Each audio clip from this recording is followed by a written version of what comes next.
बघा हे छोटा हार्वेस्टर आहे. आता आम्ही धानगाड्यामध्ये लावलेला आहे आणि याच्यामध्ये गहू आहे. हा गहू पूर्ण हार्वेस्टर आहे, छोटा हार्वेस्टर.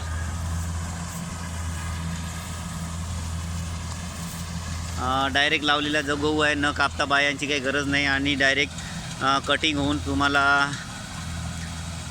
गहू पूर्ण काढून देणार एकदम पॉशमध्ये. मिनी हार्वेस्टर जामगाव भिशी इथे मी आलेलो आहो आणि हे माझ्या शेतामध्ये हे सर्व कार्य चालू आहे की मशीन कशा पद्धतीने काटून पूर्ण दाना अंदर दाण्यासकट काढून देणार आहे मशीन हार्वेस्टर. बघा बाहेरून हा फुटार पडलेला आहे, बाहेरून खूप फुटार पडत आहे.